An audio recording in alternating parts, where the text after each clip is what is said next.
السلام علیکم۔ ناول ڈھیٹ قسط نمبر 8 آخری قسط۔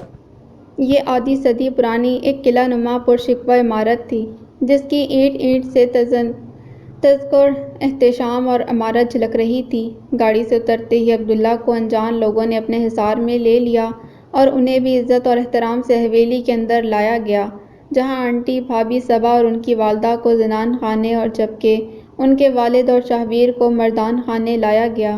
لوگوں کا ایک ہجوم تھا۔ لاش حویلی نہ پہنچی تھی۔ پوسٹ مارٹم اور دیگر فارمیلٹیز کے لیے ابھی تک پولیس کے پاس ہی تھی۔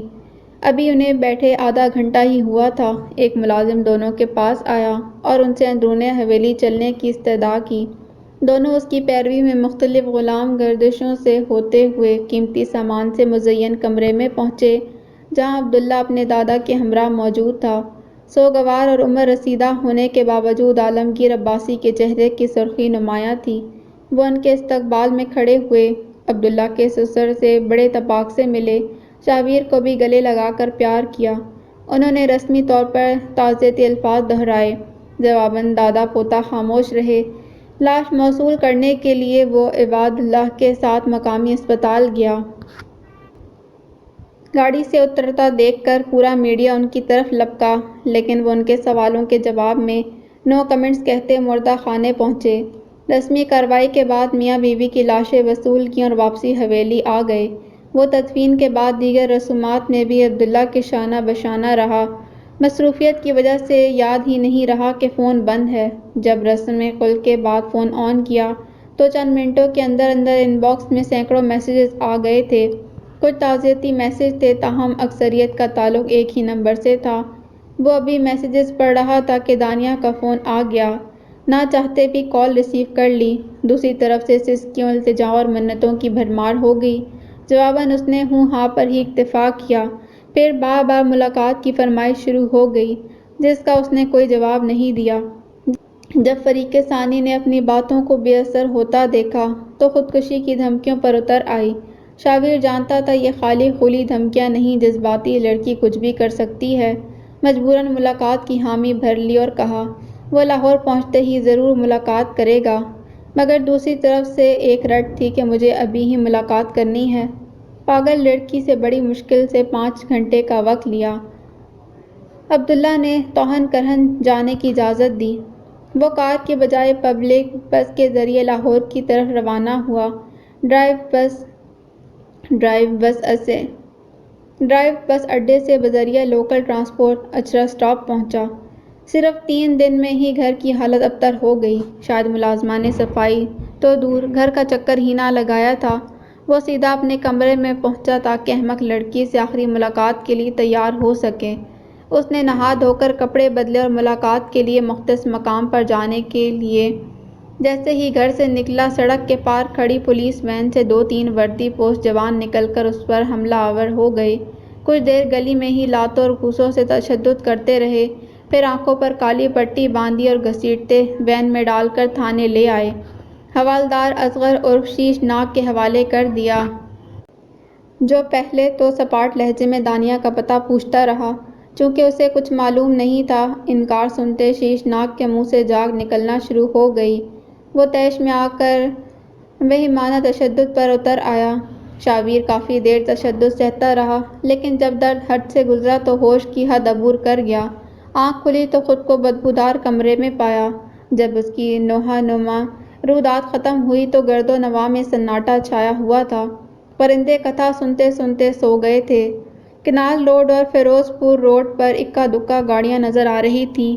وہ نہر کنارے سے اٹھا، سڑک کو پار کیا اور انڈر بائی پاس کے اوپر لگی آہنی پائپ سے بنی ریلنگ پر آ کر کھڑا ہو گیا۔ رات کا تیسرا پہر چل رہا تھا۔ پورا شہر سو چکا تھا۔ سارا دن گدھوں کی طرح مزدوری کرنے والے پردیسی فٹ پاتھوں پر سوئے تھے۔ چاند کسی اجنبی کی طرح اسے مسلسل تکے جا رہا تھا۔ شور زدہ شہر میں یہ ساعتیں سکوت رات سے بھرپور تھیں۔ اس نے فوراً زندگی کو الوداع کہنے کا فیصلہ لے لیا۔ فیصلے پر عمل کرنے سے پہلے باپ کی نصیحت کانوں میں گونجی، لیکن ضدی سوچ نے فوراً اسے رد کر دیا۔ اگر وہ باپ ہو کر بھی رشتے سے دامن چھڑا سکتے ہیں تو وہ ایک وعدہ کیوں نہیں توڑ سکتا؟ اتنے میں سامنے سے ایک تیز رفتار کار آتی دکھائی دی۔ وہ ریلنگ پر کودنے کے لیے جیسے ہی چڑھنے لگا، کسی نے کالر پکڑ کر پیچھے کھینچ لیا۔ منہ سے غصے میں پیچھے کھینچنے والے کو گالی نکل گئی۔ مڑ کر دیکھا تو یہ وہی داتا دربار والا ملنگ تھا جو اسے غیظ و غضب سے بھری سرخ آنکھوں سے دیکھ رہا تھا۔ اس کے پلٹتے ہی ملنگ نے پوری طاقت سے ایک زناٹے دار تھپڑ چہرے پر رسید کیا اور بفرے ہوئے لہجے میں مخاطب ہوا، ناشکرے! خدا کی نعمت کا مذاق اڑاتا ہے۔ زندگی تیرے لیے باہیں کھولے کھڑی ہے، تو موت کو گلے لگانا چاہتا ہے۔ اس نے جواب میں کچھ کہنے کے لیے منہ کھولنا چاہا تو ملنگ زوردار آواز میں اسے چپ کرواتے بولا، چپ! منہ نہیں کھولنا، ہمارے پاس تمہاری بکواس سننے کا وقت نہیں۔ کان کھول کر سن لے، اس شہر میں تمہارے لیے اب کچھ نہیں۔ زندگی پہاڑوں کی طرف ہے، جتنی جلدی ہو سکتا ہے نکل جا، پہاڑ تیرے منتظر ہیں۔ اب راستہ چھوڑ، میرا ٹائم کھوٹا نہ کر۔ حق ہو اللہ ہو! ملنگ حکم سنا کر حق ہو کا ورد کرتے کلمہ چوک کی طرف چل دیا۔ وہ بہت دیر تلک وہیں کھڑا رہا۔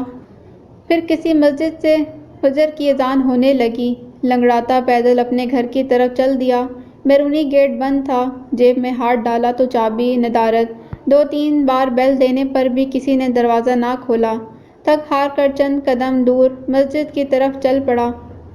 فجر کی نماز کے بعد وہیں مسجد کے ایک ستون سے ٹیک لگا کر بیٹھ گیا اور آنکھیں موند لیں۔ رت جگے کی وجہ سے جلد نیند نے حملہ کر دیا اور قیدی بنا کر سپنوں کی دنیا میں لے گئی، جہاں ایک اور جنگ اس کی منتظر تھی۔ اس سے پہلے خواب کی دنیا میں بھی کوئی ذلیل کرتا کسی مہربان نے کندھا ہلا کر قصہ ہی ختم کر دیا۔ نیند سے بھری ہوئی آنکھیں کھولیں تو سامنے اسامہ خان کا متفکر چہرہ نظر آیا۔ اسے جگتا دیکھ وہ سلام کے لیے ہاتھ بڑھاتے بولا، بھائی آپ میرے ساتھ آئیں، آپ سے بہت ساری باتیں کرنی ہیں جو مسجد میں مناسب نہیں۔ دونوں جوتے پہن کر مسجد سے نکل آئے۔ باہر دن نکل آیا تھا۔ سورج کی کرنیں زمین سے بغل گیر ہو رہی تھیں۔ نوار خان ہوٹل کھولنے کے بعد جھاڑو سے صفائی کر رہا تھا۔ وہ ہوٹل میں آ کر بیٹھ گئے۔ اسامہ نے گفتگو کا آغاز کیا، بھائی آپ کے ساتھ جو ہوا مجھے اس کا بہت افسوس ہے۔ آپ کو پتہ ہی ہے اس دن سے رسم خلخانی کے سلسلے میں پنڈی تھا۔ اگلے دن آیا تو مجھے نوار خان نے پورا واقعہ بتایا۔ میں فوراً رانا صاحب کے دفتر پہنچا اور انہیں آپ کے متعلق بتایا۔ حیرت ہے انہیں کچھ پتہ ہی نہیں تھا۔ شاویر نے مدھم آواز میں شکریہ ادا کیا۔ اسامہ نے سلسلہ کلام پھر سے جوڑا، بھائی صاحب شکریہ کس بات کا، یہ تو ہمارا فرض تھا۔ آپ 1 منٹ رکو، آپ کی کچھ چیزیں میرے پاس ہیں۔ اسامہ کاؤنٹر تک گیا اور دراز سے اس کا ٹوٹا فون اور گھر کی چابی نکال کر اسے تھماتے بولا، یہ پولیس سے مڈ بھیڑ کے دوران گھر کے باہر ہی گر گئی تھیں۔ نوار نے اٹھا کر محفوظ کر لیں۔ اسے اپنی چیزیں شکریہ کے ساتھ وصول کرتے سمجھ آیا۔ شیشناک موبائل کے متعلق کیوں بار بار پوچھ رہا تھا؟ یہ تو یہیں رہ گیا تھا۔ ٹچ موبائل کی اسکرین ٹوٹ چکی تھی، اس لیے آن نہیں ہو سکتا تھا۔ معائنے کے بعد جیب موبائل میں ڈال لیا۔ کچھ دیر خاموشی کے بعد اسامہ پھر گویا ہوا، بھائی آپ کے لیے ایک اہم میسج ہے۔ اس نے فکرمندی سے پوچھا، وہ کیا؟ اسامہ بولا، بھابھی صبا کا فون آیا تھا، بتا رہی تھی پولیس عبداللہ بھائی کو اٹھا کر لے گئی ہے۔ شاہویر نے تعجب بھرے لہجے میں پوچھا، وہ کیوں؟ اسامہ اس کی آنکھوں میں دیکھتے گویا ہوا۔ پولیس بڑے عباسی صاحب کی خودکشی کو طہر قتل کا رنگ دے رہی ہے۔ وہ کرسی سے کھڑے ہوتے اونچی آواز میں بولا، یہ کیسے ہو سکتا ہے؟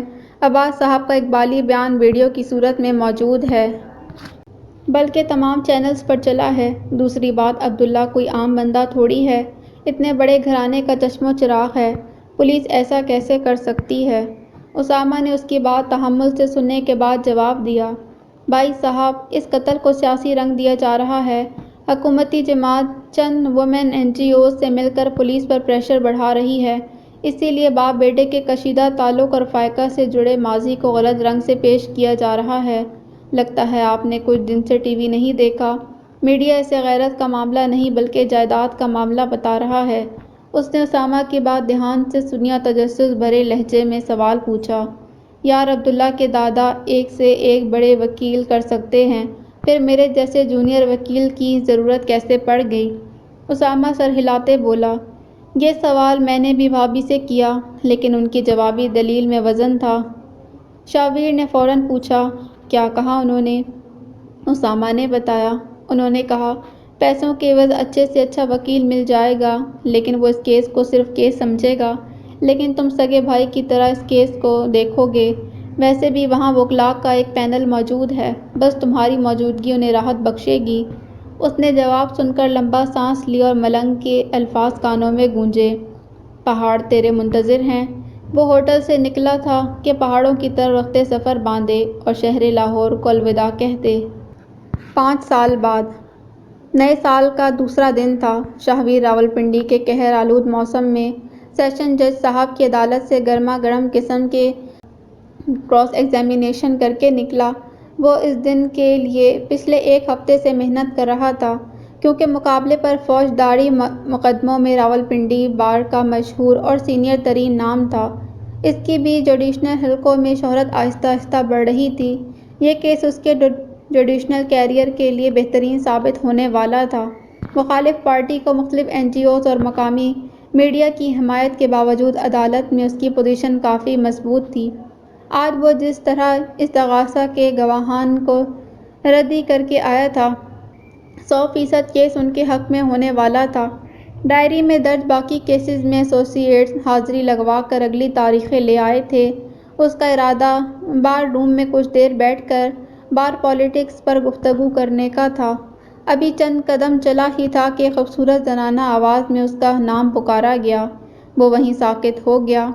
دماغ نے بارہا کہا پلٹ کے دیکھا تو پتھر کے ہو جاؤ گے، تاہم دل کے ہاتھوں مجبور ہو کر پلٹا۔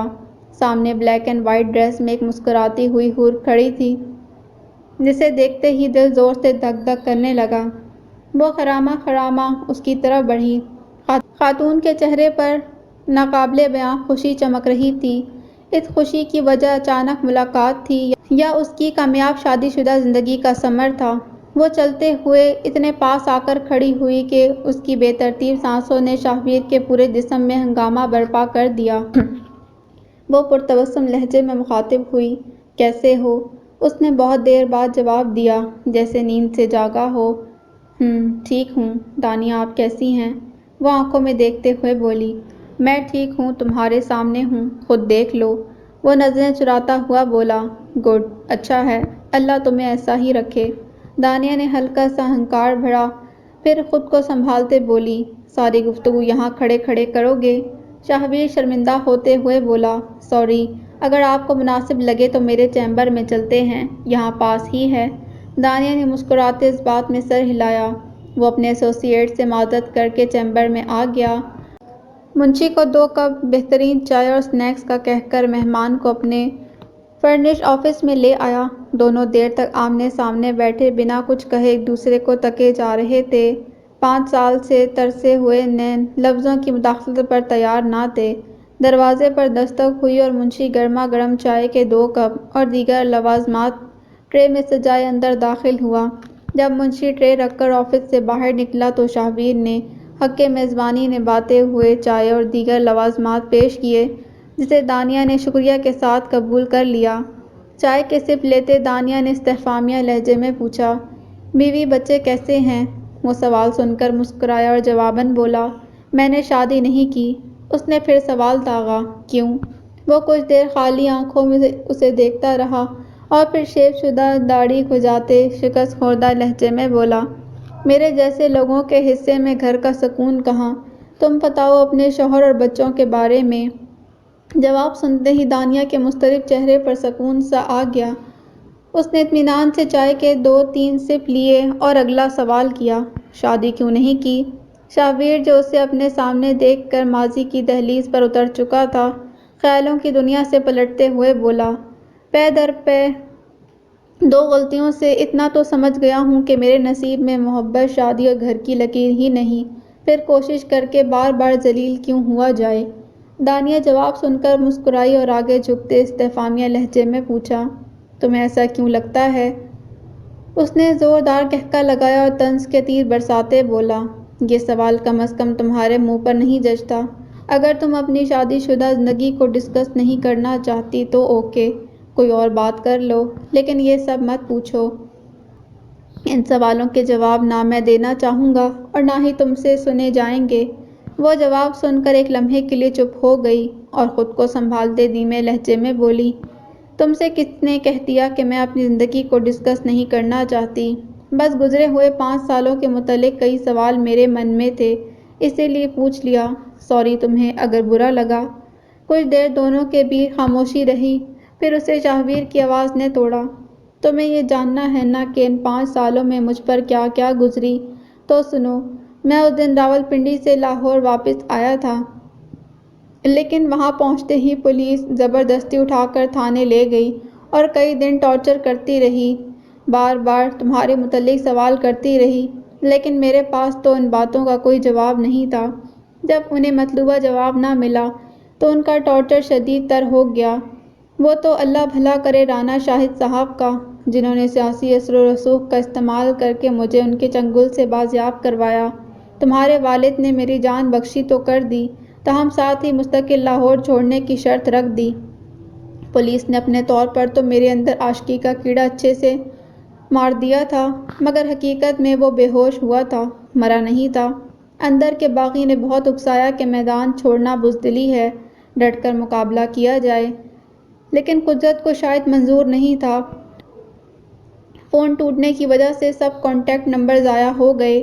تمہارا جو نمبر مجھے زبانی یاد تھا وہ بند جا رہا تھا۔ تک ہا کر کالج ایڈمن عدیل سے رابطہ کیا، لیکن اس کے جواب نے عاشقی کا کیڑا اچھے سے مار دیا، جو پولیس کے مار سے بھی نہ مرا تھا۔ خاموشی۔ اس نے بتایا کہ 2 دن قبل تمہاری منگنی تھی۔ بس پھر کیا تھا، لاہور مجھے زہر لگنے لگا۔ یہاں عبداللہ بھائی کو میری ضرورت تھی۔ مقتولین کے ورثاء نے مخالف سیاسی جماعت اور NGOs کے اثر و رسوخ کو استعمال کرتے عبداللہ کو بھی نہ صرف اس وقوعہ میں گھسیٹ لیا، بلکہ ان کے خاندانی وکیل کو بھی خرید لیا۔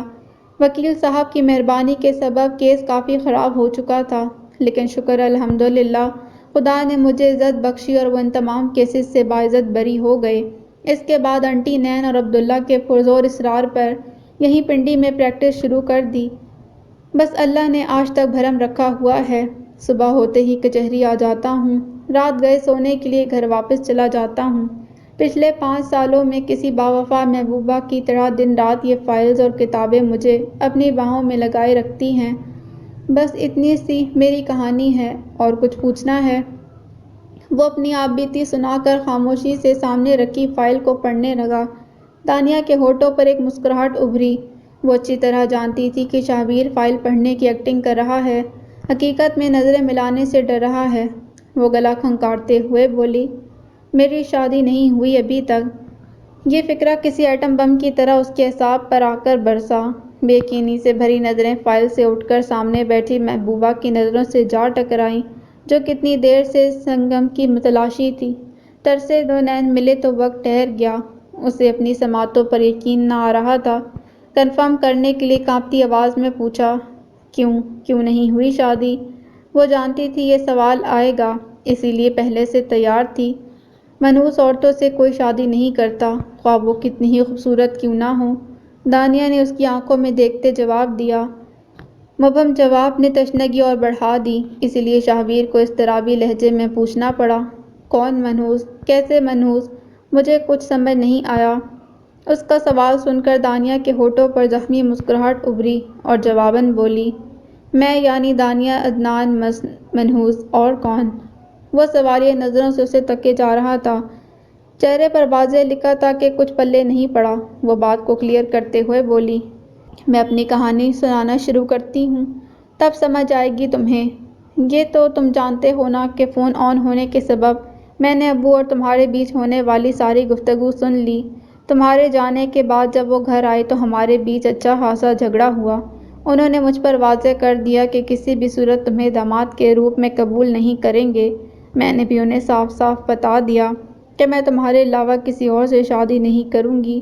تمہارا فون نمبر مسلسل بند جا رہا تھا، جس سے میری پریشانی بڑھنے لگی، اور میں نے تہیہ کر لیا کہ کہانی کو منطقی انجام تک پہنچا کر رہوں گی۔ جب تیسرے دن ہمارا رابطہ ہوا تو تم کافی بتکے ہوئے تھے، اسی لیے تمہیں صرف ملاقات کا کہہ کر میں اپنا سارا سامان لے کر گھر سے نکل آئی، لیکن مقررہ وقت پر تمہارا نمبر بند جا رہا تھا۔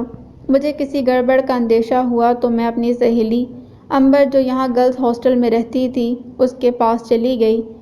بارہا ٹرائی کرنے کے بعد بھی جب تمہارا نمبر نہیں ملا تو تمہارے دوست سفیان کو کال کی، جس نے بتایا کہ اسی دن پولیس تمہیں گھر سے اٹھا کر کسی نامعلوم مقام پر لے گئی ہے۔ میں سمجھ گئی کہ تمہیں ابو نے اٹھوایا ہے۔ میں جانتی تھی اگر گھر نہ گئی تو وہ تمہیں مروا دیں گے۔ تمہیں رہائی اور زندگی کے بدلے میں نے ان کی پسند کے لڑکے سے منگنی کرنے کی ڈیل کر لی۔ میرا منگیتر ابو کے بزنس پارٹنر کا بیٹا تھا۔ شابیر نے اس کے فکرے کو درست کیا۔ بزنس پارٹنر یا کرائم پارٹنر؟ دانیہ نے ملامتی نظروں سے اسے گھورا اور اپنی کہانی جاری رکھتے بولی، کچھ بھی سمجھ لو لیکن مجھے بات مکمل کرنے دو۔ وہ لڑکا میٹرک فیل اور چھٹا ہوا بدمعاش تھا جسے سوائے مرنے مارنے کے علاوہ اور کوئی بات نہیں آتی تھی۔ الیکشن کے دوران مخالف پارٹی سے مڈ بھیڑ ہو گئی۔ دونوں طرف سے شدید فائرنگ ہوئی جس کے نتیجے میں یتیم ہونے کے ساتھ ساتھ بن بیاہی بیوہ ہو گئی۔ ابو کے جاتے ہی ان کی بنائی ہوئی ریاست بھی ختم ہو گئی۔ خاندان والوں نے اس برے وقت میں ساتھ دینے کی بجائے مجھ پر منحوس کا ٹیگ لگا دیا۔ ان کے بقول ایک کو شہر بدر کروا دیا اور دوسرے کو دنیا بدر۔ جو اس سے رشتہ رکھے گا اس کا حال ایسا ہی ہوگا۔ 40ویں کے بعد تمہیں بہت ڈھونڈا، تم لوگوں نے شاید گھر بیچ دیا تھا اور پٹھان ہوٹل والے بھی کہیں اور منتقل ہو گئے۔ شاہد صاحب سے لے کر سفیان تک کسی کو نہیں معلوم تھا کہ تم کہاں چلے گئے ہو، اور اس طرح تمہاری کھوج میں 5 سال بیت گئے۔ ان دنوں میں امی کو لے کر کرمس آئی تھی۔ ایک لوکل اخبار میں تمہاری فوٹو دیکھی تو پتہ چلا تم یہاں پریکٹس کر رہے ہو اور تم سے ملنے چلی آئی۔ اس کی وپتا نے شابیر کو لاجواب سا کر دیا۔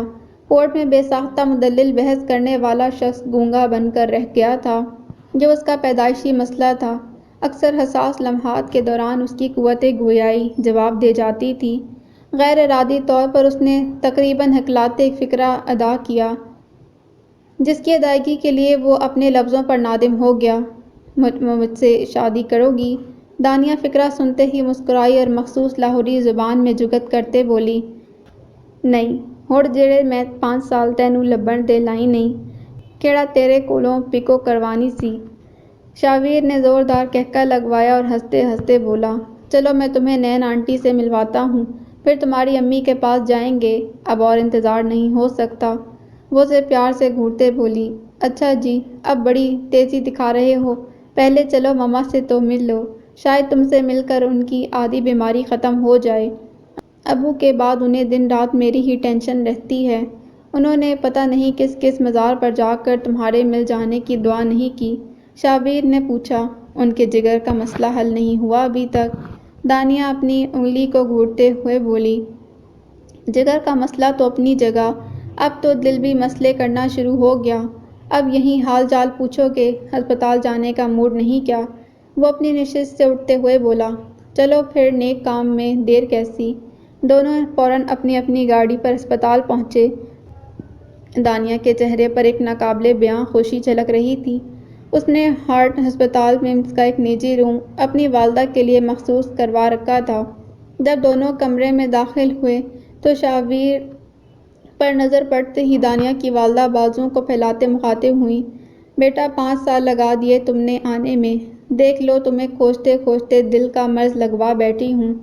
شابیر حیران پریشان دروازے کے پاس کھڑا سوچ رہا تھا کہ قدرت کے کام بھی نرالے ہیں، پہلے ہر بات میں تاخیر تھی، اب ہر مرحلے میں جلدی ہو رہی ہے۔ والدہ پھر سے مخاطب ہوئیں، بیٹا بت بن کر کھڑے ہی رہو گے، میرے پاس آؤ۔ وہ دھیرے دھیرے چلتا پاس آیا اور جھک کر خود کو ان کی باہوں کے اثار میں دے دیا۔ وہ اس کی پیٹھ پر تھپکی دیتے بولی، 5 سال میں بہت بدل گئے ہو۔ اتنے میں خاتون ڈاکٹر 2 نرسوں سمیت کمرے میں داخل ہوئیں اور مریضہ کو حسب معمول چیک کرنے لگیں۔ دانیہ کی امی ہلکی پھلکی گفتگو کے دوران انہیں اپنی طبیعت کے متعلق بتانے لگیں۔ ڈاکٹر مریضہ سے فارغ ہو کر جیسے ہی واپس جانے لگی تو اس کی نظر شابیر پر پڑی۔ ایک لمحے کے لیے چونکے اور ہچکچاتے اس سے مخاطب ہوئی، ایکسکیوز می، کیا آپ کا نام شابیر فیصل ہے؟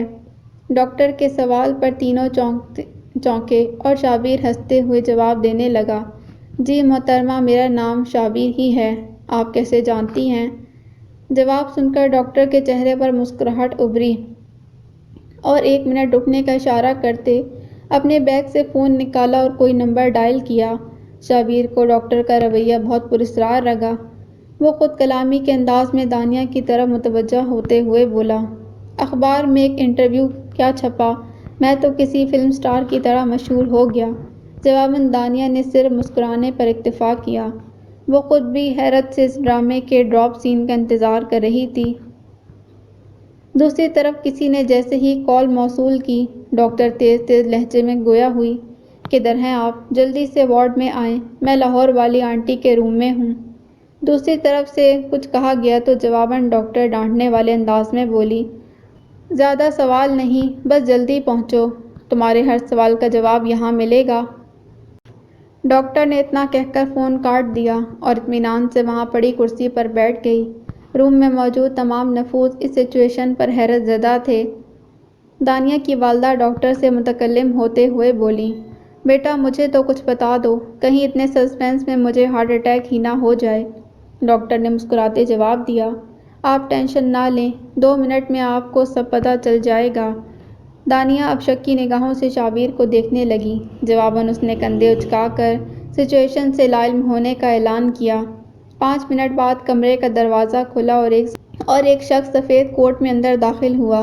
نوارد کو دیکھ کر شابیر کی آنکھیں پٹی کی پٹی رہ گئیں۔ دونوں کی آنکھوں میں حیرت، خوشی اور محبت کے مکس جذبات تھے۔ دونوں آگے بڑھ کر ایک دوسرے سے بغل گیر ہو گئے۔ کافی دیر چمٹے رہنے کے بعد جیسے الگ ہوئے تو دونوں کی آنکھیں اشک بار تھیں۔ شابیر نے لیڈی ڈاکٹر کی طرف اشارہ کرتے استفہامی انداز میں پوچھا، ڈاکٹر شازیہ مینگل؟ نوارد نے ہنستے ہوئے جواب دیا، نہیں جناب، یہ ڈاکٹر شازیہ یاسر سنگا ہیں، ہماری اکلوتی پیاری وائف۔ شابیر نے شازیہ کی طرف ہاتھ بڑھاتے ہوئے کہا، پہلی بار آپ کا نام سن کر میرے ذہن میں ہمارے گاؤں کی شازیہ موٹو کا امیج بھرا تھا، لیکن شکر ہے آپ بالکل الٹ ہیں۔ وہ بھی مصافحہ کرتے ہوئے بولی، جانتی ہوں آپ نے یاسر کو بہت تنگ کیا ہے میرے نام کے حوالے سے۔ شابیر کو سب یاد آ گیا۔ وہ مسکراتے ہوئے بولا، سوری اگر آپ کو برا لگا، مجھے نہیں پتہ تھا، میرا بھائی اتنا بڑا زن مرید ہے کہ سب کچھ بتا دے گا۔ اتنے میں یاسر دانیہ کی طرف متوجہ ہوتے ہوئے بولا، تو آپ ہیں دانیہ، بڑی خوشی ہوئی آپ سے مل کر۔ دانیہ نے مسکراتے جواب دیا، جی مجھے بھی، لیکن اس کے چہرے پر حیرت عیاں تھی۔ شابیر دانیہ سے متکلم ہوا، دانیہ یہ یاسر ہیں، میرے بچپن کا دوست، اور یہ ان کی اہلیہ ڈاکٹر شازیہ مینگل، جس سے میں بھی ابھی ابھی ملا ہوں۔ دانیہ نے مسکراتے انہیں آداب کہا۔ یاسر دانیہ کو مخاطب کرتے بولا، بھابھی آپ خود فیصلہ کریں، یہ بندہ اب پپے کٹنے کی طرح طنز کے تیر چلا رہا ہے۔ 5 سال پہلے ایسے غائب ہوا جیسے گدھے کے سر سے سینگ، کانٹیکٹ نمبر بند، گھر اور شہر تبدیل، نہ کوئی رابطہ نہ کوئی واسطہ، پھر اسے شادی میں کیسے بلاتا؟ شابیر نے یاسر کا ہاتھ دبا کر اسے خاموش کروانے کی کوشش کی، لیکن وہ کہاں چپ ہونے والا تھا۔ اسے مجبوراً بولنا پڑا، یہ بھابھی نہیں ہے تمہاری، ہماری شادی نہیں ہوئی۔ اس آواز میں شرمندگی اور غصے کا ملا جلا رد عمل تھا۔ یاسر نے متحیر ہوتے اسے گھورا اور پھر دبی ہوئی آواز میں پوچھا، کیوں نہیں ہوئی شادی؟ اس سے پہلے کہ یاسر جواب دیتا دانیہ بول پڑی، کیونکہ موصوف مجھے بھی پورے 5 سال بعد ہی ملے ہیں، انہیں آج ہی دریافت کر کے لائی ہوں۔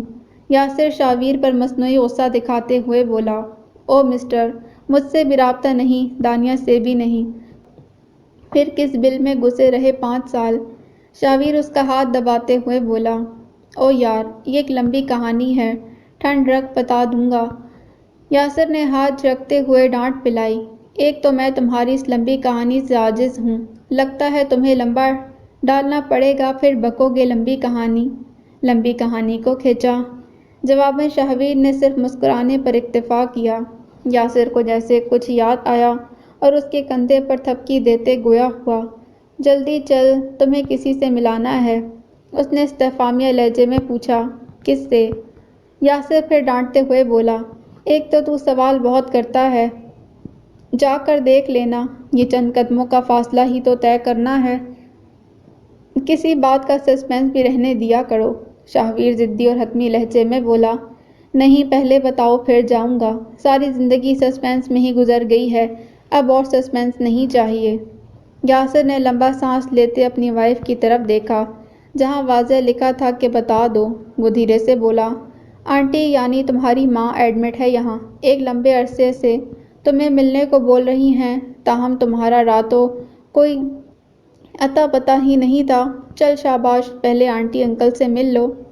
یہ سن کر شابیر کے چہرے پر ایک تناؤ سا آ گیا۔ وہ پلٹا اور چند قدم چل کر دانیہ کی والدہ کے پاس جا کھڑا ہوا اور ان کا ہاتھ اپنے ہاتھوں میں لیتے بولا، یہ باتیں اکثر گھر کے بڑے ہی کرتے ہیں، لیکن پچھلے کئی سالوں سے میں ہی اپنا بڑا ہوں۔ کیا آپ مجھے اپنی فرزندی میں قبول کریں گی؟ میں آپ کی بیٹی سے شادی کرنا چاہتا ہوں، آج ابھی یہیں۔ کیا آپ کو قبول ہے؟ وہ ایک دم سے گھبرا گئیں اور سوالیہ نظروں سے دانیہ کی طرف دیکھنے لگیں جہاں شرم کے مارے چہرہ سرخ ہو رہا تھا۔ سلمیٰ خاتون اپنی بیٹی کی خواہش سے اچھی طرح واقف تھیں۔ کچھ دیر سوچنے کے بعد بولی، بیٹا میں خود یہی چاہتی ہوں، لیکن اتنی جلدی یہ مناسب نہیں لگتا۔ بیٹی کا معاملہ ہے، کوئی گائے بکری تھوڑی ہے، کھول کے ہاتھ میں پکڑا دی جائے۔ آج سے تمہاری ہوئی، ٹھیک ہے اس کا باپ سر پر نہیں، لیکن دنیا داری بھی کوئی چیز ہے، ہم بھی رشتہ داری والے لوگ ہیں۔ شاہویر ان کی آنکھوں میں دیکھتے ہوئے بولا، آنٹی مجھے آپ کے لفظ سے اتفاق ہے، مجھے بھی کوئی جلدی نہیں، لیکن ایک بیٹے کی خواہش سمجھ لیں، نکاح بھی کروا دیں، رخصتی جب آپ چاہیں۔ وہ لاچارگی سے بولی، لیکن بیٹا۔ وہ ان کا ہاتھ دباتے ہوئے بولا، بیٹے کا مان رکھ لیں پلیز۔ شاہویر نے جیب سے فون نکالا اور کسی کو نکاح خواں لانے کا کہہ کر کال کاٹ دی۔ ڈاکٹر شازیہ نے وہاں کھڑی تماشا دیکھتی نرسوں کو آنکھ کے اشارے سے جانے کا کہا اور فوراً جائے وقوعہ سے گھسک گئیں۔ دانیہ کی حالت کو دیکھتے ڈاکٹر شازیہ نے دونوں لڑکوں کو بھی کمرے سے باہر جانے کا اشارہ کیا اور خود بھی ان کے پیچھے پیچھے کمرے سے باہر آ گئی تاکہ وارڈ کا راؤنڈ لگا سکے۔ شاہویر کے باہر جاتے ہی دانیہ اپنی ماں کے سرہانے بیٹھ کر سرگوشیوں میں باتیں کرنے لگی۔ یاسر جو شاہویر کی اچانک نکاح والی فرمائش کے بیک گراؤنڈ سے واقف تھا، باہر وارڈ میں پڑی کرسیوں پر اسے بٹھا کر لمبی کہانی سننے لگا۔ یہ سب کچھ اتنی اچانک اور جلدی ہو رہا تھا، یوں لگ رہا تھا جیسے زندگی کی فلم کسی نے فاسٹ ٹریک پر چلا دی ہو۔ ویسے بھی شاہویر کی زندگی میں نارمل سچویشنز کم ہی آئی تھیں، جب بھی ہوا کچھ غیر معمولی ہوا۔ ایک گھنٹے بعد عبداللہ، نین آنٹی، ڈاکٹر صبا اور نکاح خواں کے علاوہ سامان سے لدے ہوئے 4 ملازمین کو لیے ہسپتال پہنچ گیا، جنہیں شاہویر اور یاسر نے داخلی دروازے پر ریسیو کیا۔ ابھی علیگ سلیگ کا مرحلہ چل رہا تھا کہ ڈاکٹر شازیہ بھی موقع پر پہنچ گئیں۔ یوں یہ بارات وارڈ کی طرف روانہ ہوئی جس کا استقبال کمرے کے دروازے پر شرمگی نگاہوں سے دانیہ نے کیا۔ وہ بارات کا استقبال کرنے والی دنیا کی پہلی دلہن ہوگی، لیکن شاید دولہا دلہن کا نصیب بھی ایسا تھا، اس نے رشتہ خود مانگا تھا اور یہ بارات کا استقبال خود کر رہی تھی۔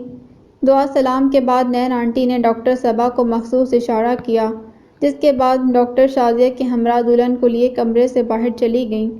تھوڑی دیر بعد ان کی واپسی ہوئی۔ دانیہ ہلکے پھلکے میک اپ اور سرخ جوڑے میں دلہن بنی جنت کی حور لگ رہی تھی، وہی حور جسے پانے کے لیے شاہویر کو سالوں کی ریاضت کرنی پڑی۔ نکاح کی تقریب میں ہسپتال کے چند سینئر ڈاکٹرز بھی شامل تھے۔ ایجاب و قبول کے بعد پورے ہاسپٹل سٹاف میں مٹھائی بانٹی گئی۔ جیسے ہی کمرے میں ڈاکٹرز اور دیگر سٹاف کا رش کم ہوا، مولوی صاحب نے بھی جانے کی اجازت مانگی۔ ملازمین اور مولوی صاحب کو رخصت کرنے عبداللہ نیچے پارکنگ تک خود گیا۔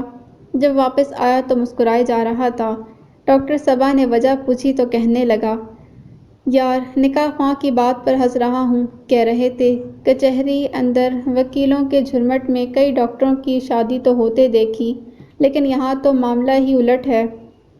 آج پہلی بار ہسپتال کے اندر ڈاکٹروں کے جھرمٹ نے وکیلوں کی شادی ہوتے دیکھی ہے۔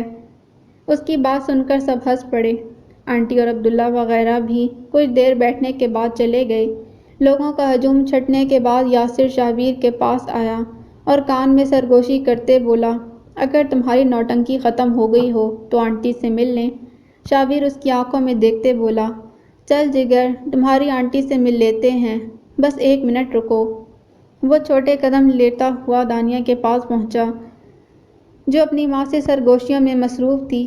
اسے اٹھنے کا اشارہ کرتے بولا، وکیل صاحبہ ذرا میرے ساتھ چلنے کی زحمت کریں گی؟ اس نے ہاتھ کے اشارے سے پوچھا، کہاں؟ وہ مسکراتے بولا، آپ کو کسی خاص سے ملوانا ہے۔ اس کے چہرے پر تحریر حیرت کو پڑھتے ہوئے بولا، چلیں آپ کی اصل ساس سے ملاقات کا وقت ہو گیا۔ دانیہ نے اجازت طلب نظروں سے اپنی ماں کی طرف دیکھا، جنہوں نے اس بات میں سر ہلایا۔ کوریڈور میں چلتے شاہویر کے چہرے پر ایک چمک تھی، ایسی چمک جو جنگ جیت کر واپس وطن لوٹنے والے جنگجوؤں کے چہرے پر ہوتی ہے۔ یاسر ایک کمرے کے باہر رک گیا، دائیں ہاتھ سے دروازے پر دستک دی۔ کچھ لمحوں بعد کسی کے قدموں کی چاپ سنائی دی۔ شاہویر پہچان گیا کہ آنے والا کون ہے۔ آنے والے نے ہلکا سا دروازہ کھول کر پوچھا، کون؟ لیکن جیسے ہی نگاہیں سامنے کھڑے شاہویر پر پڑیں تو بنا جواب ملے چوبی دروازہ پٹ کھل گیا۔ شاہویر کی آنکھیں اپنے سامنے کھڑے جھریوں زدہ چہرے کو دیکھ کر پھٹی کی پھٹی رہ گئیں۔ وہ 14 سال بعد اپنے باپ کو دیکھ رہا تھا۔ ان کا رنگ سانولا ضرور تھا مگر جسم کسی پہلوان کی طرح جوان اور مضبوط تھا۔ اسے آنکھوں پر یقین ہی نہ آیا، کیسے وہ ان 14-15 سالوں میں اتنے بوڑھے ہو گئے۔ باپ کی آنکھیں بیٹے کو سامنے پا کر خوشی زدہ آنسوؤں سے لبریز ہو گئیں۔ وہ بے ساختہ آگے بڑھے اور بیٹے کو گلے لگا لیا، تاہم سامنے والے شخص کے رویے میں وہ گرم جوشی نہیں تھی جو 14-15 سال کے بچھڑے ہوئے میں ہوتی ہے۔ اس کا رویہ ایسے ہی تھا جیسے کسی عام جاننے والے کو ملتے وقت ہوتا ہے۔ یہ تبدیلی چودھری اسلم نے بھی شدت سے محسوس کی، لیکن پھر بھی بیٹے کا جذبات کی تمازت سے محروم ہاتھ پکڑتے اندر لے آیا اور بڑی بے تابی سے سوئی ہوئی بیوی کو جگاتے بولا، اٹھ کرما والیے، اکھاں کھول، ویکھ کون آیا؟ ساڈا شاہویر آیا جے۔ شوہر کی شدت بھری اور بے تاب پکار نے دوائیوں کے زیر اثر سونے والی مریض بیوی کو اٹھنے پر مجبور کر دیا۔ عظمیٰ بی بی نے آنکھیں مسلتے از جگی آنکھوں سے نیم مدہوشی کے عالم میں سامنے اونچے لمبے اور مضبوط قد کاٹ کے ایک بااعتماد شخص کو کھڑے دیکھا، جس کی رنگت کو سانولا تو کہہ سکتے ہیں، تاہم اس پر خانے وال کی پکی مٹی کے اثرات کہیں بھی نظر نہ آ رہے تھے۔ یہ شاہویر نہیں ہو سکتا، اسے تو وہ بچپن سے جانتی تھی، سوکھا سہما سانولے سے رنگ کا ڈرپوک لڑکا جسے ہر لمحے اپنی دنیا کھو جانے کا خوف ہو، لیکن یہ تو یکسر الٹ فرد تھا۔ اس نے دونوں بازو پھیلائے تاکہ بیٹے کو اپنے سینے سے لگا سکے، تاہم وہ معمولی سا جھکا، اسی لیے ماں صرف سر پر ہاتھ پھیر سکی۔ ماں سے مل کر شاہویر کو شدید جھٹکا لگا۔ باپ کی صحت کا جو حال تھا سو تھا، یہاں سب کچھ ہی اجڑ گیا، نہ وہ حسن، نہ وہ جوانی، نہ وہ کروفر، بیڈ پر تو ہڈیوں کا ایک ڈھانچہ پڑا تھا۔ یہ جھریوں بھرا چہرہ عام چہروں جیسا ہی تھا، کوئی نہیں کہہ سکتا تھا کہ سامنے پڑا نہیں وجود کبھی ایک مغرور حسن زادی تھی۔ دل میں ایک کھچ پڑی، اندر کے معصوم بچے نے زور مارا کہ خود کو ماں کے بڑے ہوئے ہاتھوں میں سونپ کر برسوں کی تشنگی مٹا لے، تاہم 14 سال کا فاصلہ کسی دیوار کی طرح درمیان میں حائل ہو گیا۔ اب پتہ نہیں اس ٹھنڈی محبت کو کتنا وقت لگے گا نارمل روٹین پر آنے کے لیے۔ بیٹے کے پہلو میں دلہن کے لباس میں کھڑی لڑکی کو دیکھ کر ماں نے سوالیہ نظروں سے پوچھا، کون ہے؟ شاہویر کو اسی لمحے کا انتظار تھا۔ اس نے نئی نویلی بیوی کا تعارف اپنے والدین سے ایسے کرایا جیسے کوئی کھلاڑی جیتی ہوئی ٹرافی کی رونمائی کرواتا ہے۔ بہو کے حسن نے دونوں کی آنکھیں خیرہ کر دیں، انہوں نے بار بار اسے پیار دیا۔ حیرت کے پہاڑ تلے دبی حسین بہو ساس سسر سے بیٹے کی نسبت گرم جوشی سے ملی۔ بچھڑے ہونوں کو ملانے کے بعد یاسر جانے کی اجازت مانگتے ہوئے بولا، چاچا جی مجھے اب اجازت دیں، انشاءاللہ کل ملاقات ہوتی ہے۔ شاہویر نے استفسار کیا، جناب کدھر؟ آج تو تمہارا آف ہے نا؟ اس نے مسکراتے جواب دیا، میری تو آف ہے، لیکن شازیہ کی ڈیوٹی ابھی ختم ہونے والی ہے، اسے گھر چھوڑنا ہے، صبح ملاقات ہوتی ہے، سی یو۔ وہ باپ بیٹے سے مصافحہ کرنے کے بعد کمرے سے چلا گیا۔ نیند آور ادویات کی وجہ سے عظمیٰ کو جاگنے میں تکلیف ہو رہی تھی، لیکن وہ بیٹے کو کوئی منفی تاثر نہیں دینا چاہتی تھی۔ چودھری اسلم نے جلد بیوی کی کیفیت بھانپ لی اور اسی لیے مسئلے کا تدارک کرتے بولے، دانیہ بیٹا، کیا میں ابھی آپ کی والدہ سے مل سکتا ہوں؟ عیادت بھی ہو جائے گی اور سمدھانے سے تعارف بھی ہو جائے گا۔ ضرور، کیوں نہیں، ابھی چلتے ہیں، جیسے آپ کو مناسب لگے، وہ نادم لہجے میں جواب دیتے کھڑی ہو گئی۔ چودھری صاحب مسکراتے ہوئے بولے، پھر نیک کام میں دیر کیسی، چلیں ابھی چلتے ہیں۔ بہو بیٹا دونوں کھڑے ہو گئے۔ چودھری صاحب اپنی زوجہ کو بیڈ پر لٹاتے بولے، کرما والیے تو سو جا، نیند دی دوائی کھا دیے، کتے جاگن نہ الٹ ری ایکشن نہ کر جاوے، میں کڑی دی ماں نوں مل آواں، چل میری رانی لمبی پئی تے سو جا۔ جواب میں عظمیٰ نے تشکر بھری نظروں سے اپنے شوہر کو دیکھا۔ تینوں دانیہ کی والدہ سے ملنے اس کے روم پہنچے۔ شاہویر نے باپ اور ساس کا تعارف کروایا۔ چودھری صاحب نے سمدھن کا حال پوچھا اور کچھ ادھر ادھر کی باتیں کیں۔ سلمیٰ خاتون نے بھی چودھرائن سمیت دیگر گھر کے افراد کا حال چال پوچھا۔ کچھ دیر بیٹھنے کے بعد چودھری صاحب نے میڈیسن لینے کے بہانے اجازت چاہی۔ شاہویر بھی باپ کے ساتھ کمرے سے باہر آ گیا۔ دونوں کینٹین میں بالمقابل آ کر بیٹھ گئے۔ ان کے درمیان ایک پراسرار سی خاموشی حائل تھی جسے توڑنے کے لیے چودھری صاحب مخاطب ہوئے، شہریار میرے اندازے سے بھی زیادہ نالائق اور نافرمان نکلا۔ شاہویر گردن جھکائے چپ چاپ بیٹھا رہا۔ باپ کی بات کے جواب میں کوئی لفظ، کوئی تاثر اور نہ ہی کوئی اشارہ کیا، جیسے کہنا چاہ رہا ہو مجھے آپ کی فیملی سے کیا لینا دینا۔ چودھری صاحب تعصب بھرے لہجے میں گویا ہوئے، پہلے رابی سے میری مخالفت کے باوجود شادی کی، مجھ سے میرا گھر، میری بہن اور میرے سگے چھڑوا دیے۔ جب اسے شوہر کی سب سے زیادہ ضرورت تھی تب کسی کوٹھے والی کے چکر میں پڑ گیا۔ میری 7 نسلوں میں بھی کوئی شراب اور طوائف کے قریب نہیں بھٹکا، لیکن اس نکمے لڑکے نے سارے ریکارڈ توڑ دیے۔ اپنوں سے دشمنیاں پال لیں اور لچے لفنگوں سے دوستیاں۔ تمہاری ماں نے اگر تھوڑی سختی نہ دکھائی ہوتی تو وہ شاید زمین بھی گروی رکھ دیتا، لیکن اس کی کسر پوری علاقے سے قرض لے کر پوری کر دی۔ خدا خدا کر کے طوائف زادی سے جان بچی تو کمبخت اپنے سے 10 سال بڑی عورت کو بیاہ کر لے آیا۔ سنا تھا بڑی تیز ترار ہے ہماری نئی بہو مسرت بی بی، تنزیہ کہکا، لیکن 5 سالوں میں ہی اس کا اسکول اور گھر بیچ کر سارے پیسے ہڑپ کر گیا۔ نہ اسکول رہا اور نہ ہی بسکٹ والی فیکٹری لگی۔ اب وہ بیچاری 2 معصوم بچیوں کو لیے دربدر ہے۔ میں خرچہ نہ بھیجوں تو سڑک پر آ جائیں۔ آپ بچیوں کو گھر لے آئیں، کم از کم ان کی دربدری ختم ہو۔ چپ بیٹھے شاہویر نے پہلی بار گفتگو میں مداخلت کی۔ وہ متفکر لہجے میں بولے، بڑا گورکھ دھندا ہے یار، تجھے کیسے سمجھاؤں؟ تھوڑا آگے جھکتے ہوئے، یہ دھیڑ عمر کا عشق بڑا ظالم ہوتا ہے، انسان کی عقل و خرد کو ایسا مفلوج کرتا ہے کہ کہیں کا نہیں چھوڑتا۔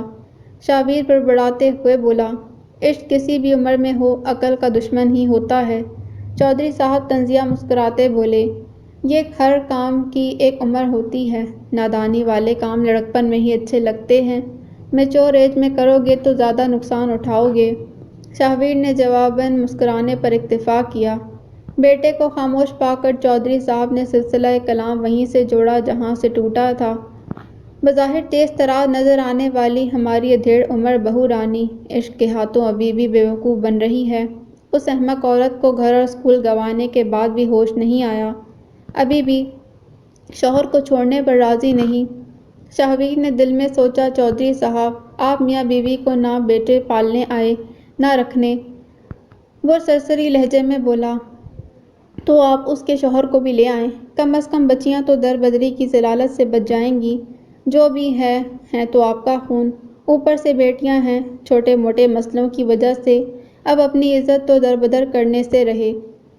باپ نے بیٹے کی آنکھوں میں دیکھتے جواب دیا، مجھے بھی بچیوں کا احساس ہے، لیکن اس نکمے کو کیسے لے آؤں؟ وہ جو گند مچا کر گیا تھا بڑی مشکل سے صاف کیا ہے، وہ جو دشمنیاں پال کر گیا بڑی مشکل سے نارمل کیا ہے، سب بڑی مشکل سے اپنوں کو منایا۔ میں شہریار کو بہت اچھی طرح جانتا ہوں، جتنا وہ بگڑ چکا ہے سدھرنے کا کوئی چانس نہیں، اور اس عمر میں تو مجھ سے تھانے کچہری کے چکر نہیں کاٹے جاتے، اور تو اور تمہاری ماں بھی کبھی راضی نہیں ہوگی۔ وہ طنزیہ بولا، یہ آخری بات ہی اصلی ہے، باقی سب بہانے ہیں۔ چودھری صاحب نے شکوہ بھری نظروں سے بیٹے کو دیکھا، لیکن بولے کچھ نہیں۔ کچھ دیر دونوں کے درمیان خاموشی پھر سے حائل ہو گئی، جسے باپ کی آواز نہیں توڑا، کاش مسرت بھی رابی کی طرح عقلمند ہوتی تو اس نالائق کو اچھا خاصا سبق مل جاتا۔ وہ نظریں جھکاتے ہوئے بولا، باوفا لوگوں میں عقل نہیں ہوتی اور لالچی لوگوں میں وفا نہیں ہوتی۔ میں مانتا ہوں رابی انتہا درجے کی لالچی ہے۔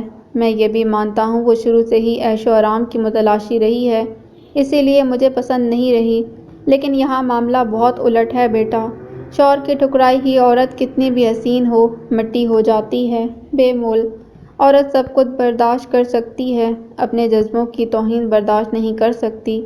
ری ایکٹ ضرور کرتی ہے، جتنی بھی اس کی اوقات ہوتی ہے، ری ایکٹ ضرور کرتی ہے۔ شوہر نے اسے ٹھکرا دیا، بس وہ اسے ٹھکرا رہی ہے۔ یہ ایکشن کا ری ایکشن ہے، بے وفائی نہیں۔ چودھری صاحب نے اپنے طور پر بہو کی صفائی دینے کی کوشش کی، لیکن جواب میں شاہویر کے چہرے پر طنزیہ مسکراہٹ کے سوا کچھ نہیں تھا۔ باپ کچھ دیر ادھر ادھر کی باتیں کرتا رہا، لیکن وہ اچھے سامع کی طرح صرف سنتا ہی رہا، بولا کچھ نہیں۔ شاہویر 2 دن کورٹ کے معاملے میں بہت مصروف رہا۔ چاہنے کے باوجود ہسپتال نہ آ سکا، لیکن فون پر عیادت کرتا رہا۔ جب تیسرے دن کورٹ ٹائمنگ کے بعد ہسپتال پہنچا، سلمیٰ خاتون نے تو خوش دلی سے معذرت قبول کر لی، لیکن والدین کی طرف سے کافی شکوے ہوئے۔ اسے دونوں بچوں کی طرح لگے۔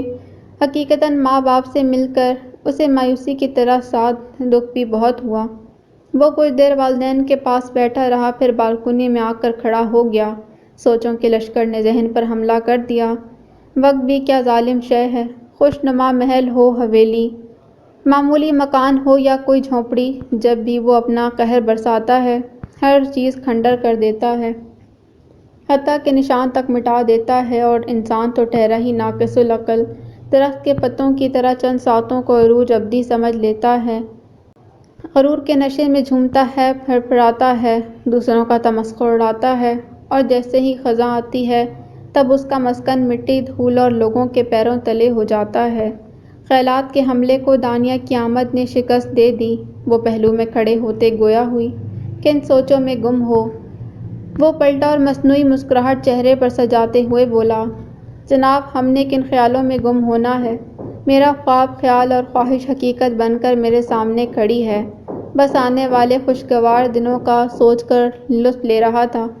دانیہ سینے پر ہاتھ باندھتے بولی، لیکن جو 2-3 دن سے ان گناہ گار آنکھوں نے دیکھا ہے، مجھے تو آنے والے وقت کا سوچ کر خوف آنے لگا ہے، سچی تم سے ڈر لگنے لگا ہے۔ شاہویر نے استفہامیہ نظروں سے دیکھتے ہوئے پوچھا، کیا ہو گیا؟ اب میں نے کیا کر دیا؟ وہ حیرت بھری نظروں سے دیکھتے ہوئے بولی، اب اتنے بھی بچے نہیں ہو تمہیں غلطی کا بتانا پڑے۔ انکل آنٹی سے تمہارا سرد رویہ سب کے سامنے ہے۔ مجھے تو یہ سوچ سوچ کر خوف آ رہا ہے، جو شخص اپنے سگے ماں باپ سے اتنا لاتعلق ہو سکتا ہے، کل میرے ساتھ کیا سلوک کرے گا؟ اس نے نگاہیں اٹھا کر دانیہ کی آنکھوں میں دیکھا۔ ان چند لمحوں کے نین ملاپ میں وہ اچھی طرح شوہر کی آنکھوں میں لکھی تحریر پڑھ سکتی تھی۔ ان سرخ مائل آنکھوں میں گزرے ہوئے وقت کا لفظ لفظ تحریر تھا۔ شاہویر بالکنی سے باہر آسمان کو دیکھتے بولا، دانیہ تم اچھی طرح جانتی ہو، میرے ماضی سے واقف ہو، میں نے کبھی بھی تم سے کچھ نہیں چھپایا۔ مجھے خود اپنے رویے پر شرمندگی ہے، لیکن کیا کروں؟ رشتوں کی زمین پر پڑی برف ملاپ کی چند کرنوں سے نہیں پگھلے گی، کچھ دیر تو لگے گی نا حالات کو نارمل ہونے میں۔ میں نرم گرم جذبات سے عاری کوئی فرشتہ نہیں، نہ ہی نفس پر قابو پا لینے والا کوئی ولی اللہ۔ ایک عام سا آدمی ہوں، جسے تکلیف اور توہین محسوس ہوتی ہے، جو لفظوں اور رویوں کے نشتر سے زخمی ہوتا ہے، جس کے دماغ میں انتقام لینے کی خواہش جنم لیتی ہے۔ مجھے ان سے کوئی شکوہ نہیں، لیکن تعلق کے اس آئینے سے بہت گرد ہے، جسے صاف ہونے میں وقت لگے گا۔ دانیہ سے نظریں ملاتے ہوئے، پھر جا کر تمہیں چودھری شاہویر فیصل کی اصل تصویر نظر آئے گی۔ مجھے کچھ وقت دو اور حوصلہ بھی، انشاءاللہ سب بہتر ہو جائے گا۔ وہ اپنی بات کہہ کر وہاں سے چل دیا، اور دانیہ وہیں کھڑی اس کے لفظوں پر غور کرنے لگی۔ 10 دن کی مزید ٹریٹمنٹ کے بعد سلمیٰ خاتون کو ڈسچارج کر دیا گیا۔ جاتے ہوئے وہ رخصتی کی تاریخ فائنل کر کے دانیہ سمیت واپس لوٹ گئیں۔ اس ملاقات میں شاہویر کی طرف سے چودھری اسلم، آنٹی قرۃ العین اور عبداللہ بھی موجود تھے۔ تمام انتظامی اور شرعی امور پر تمام تبادلہ خیال آنٹی اور عبداللہ نے کیا، جبکہ چودھری صاحب خاموش تماشائی کی طرح چپ بیٹھے رہے۔ شاہویر کی والدہ کافی عرصے سے ہسپتال میں داخل تھیں، انہیں اب گھر کی یاد ستانے لگی تھی۔ ڈاکٹر شازیہ نے بہت اصرار کیا، لیکن اب وہ رکنے پر تیار نہیں تھی، اس لیے مختلف ٹیسٹ کروانے اور دوائیوں کے نسخے تھماتے ہوئے ہسپتال سے ڈسچارج کر دیا۔ شہبیر ڈسچارج کے حق میں نہیں تھا، لیکن جب ماں نہیں مانی تو اس نے اصرار کیا کہ چلیں آپ ہسپتال سے چھٹی لے لیں، لیکن علاج مکمل ہونے تک اس کے گھر ٹھہر جائیں۔ تاہم والدین اس آفر پر بھی راضی نہیں تھے۔ مجبوراً آنٹی نے صرف 2 دن ٹھہرنے کی درخواست کی، جسے انہوں نے منظور کر لیا۔ شہبیر نے ان 2 دنوں میں والدین کو اسلام آباد سمیت مری گھمانے کا پروگرام بنایا، جس کے لیے سارا کام ایسوسی ایٹس کو سمجھا کر کورٹ سے چھٹی کر لی۔ 2 دن میں آنٹی نین اور شہبیر کی امی 2 متضاد شخصیات ہونے کے باوجود ایک دوسرے سے کافی مانوس ہو گئی تھیں۔ ایک گاؤں کی نیم خواندہ اور دوسری انگریزی ادب کی ماہر، لیکن دونوں اس طرح باتیں کرتیں جیسے بچپن کی سہیلیاں ہوں۔ یہ اگست کا دوسرا ہفتہ تھا۔ 2-4 دنوں بعد جشن یوم آزادی تھا۔ مری شہر میں سیاحوں کا رش ہر گزرتے لمحے بڑھ رہا تھا۔ پیدل چلتے چلتے تینوں بوڑھے تھک گئے، لہٰذا آرام کرنے کو ترجیح دی گئی۔ عبداللہ اور صبا اپنے بیٹے کو لے کر نیچے بازار میں خریداری کے لیے نکل گئے۔ جب تھکے ماندے تینوں بزرگ ایک ٹی اسٹال کے سامنے فٹ پاتھ پر لگی کرسیوں پر بیٹھ کر چائے سے لطف اندوز ہو رہے تھے، وہ چھوٹے چھوٹے قدم اٹھاتا ہوا جی پی او مری کی سیڑھیوں پر آ کر بیٹھ گیا۔ شہبیر کی نگاہوں کے سامنے 2 خواتین تھیں، ایک اوسط درجے کی حسین اور نیم خواندہ سگی ماں، جس کی بدگمانی اور غرور کے سبب اس کی زندگی میں صرف تکلیفیں ہی آئیں، اور دوسری ایک انتہائی حسین اور عالم فاضل انجان عورت، جو ہمیشہ کسی صاحباں کی طرح ہر نرم گرم موسموں سے بچاتی رہی۔ انسان بھی عجیب مخلوق ہے، کتنا تنوع ہے اس کی حرکات اور سکنات میں۔ کوئی سب کچھ ہونے کے باوجود بس ایک چھوٹی سی چوٹ کے سبب ہمیشہ کے لیے عاجز ہو جاتا ہے، اور کہیں اوسط درجے کے لوگ خدائی کے دعوے دار بن جاتے ہیں۔ کیا نفسیات ہے اس مخلوق کی بھی! ظالم سے ظالم شخص بھی اندر سے ٹوٹا ہوتا ہے۔ عموماً جن کی شخصیت کا آئینہ کسی ادھوری خواہش کے سبب کرچی کرچی ہوتا ہے، وہ انہی کرچیوں سے دوسروں کو زخمی کر دیتے ہیں۔ یعنی ہر کوئی ظالم بھی اور مظلوم بھی۔ اس زندگی کا بھی کیسا عجیب دائرہ ہے کہ آپ کسی ایک کو دکھ دیتے ہیں، وہ آگے کتنے اوروں کو دیتا ہے، اور اسی طرح یہ چین پوری انسانیت کو اپنی لپیٹ میں لینے کے بعد اختتام میں آپ تک پہنچ جاتی ہے۔ کن سوچوں میں گم ہو شہزادے! اچانک پہلو میں آئی آواز نے سوچ کا قتل کر دیا۔ چودھری صاحب کب پاس آ کر بیٹھ گئے، اسے خبر نہ ہوئی۔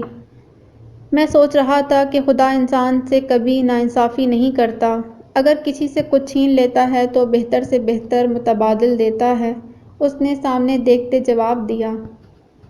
کیا یہی کہنا چاہ رہے ہو کہ یہ عورت تمہاری ماں کا نعم البدل ہے؟ باپ نے استفہامیہ لہجے میں پوچھا۔ ہاں، لیکن صرف میری ذات کی حد تک۔ آپ اپنے لیے غلط مطلب نہ لیجیے گا، شہبیر نے شرارتی لہجے میں جواب دیا۔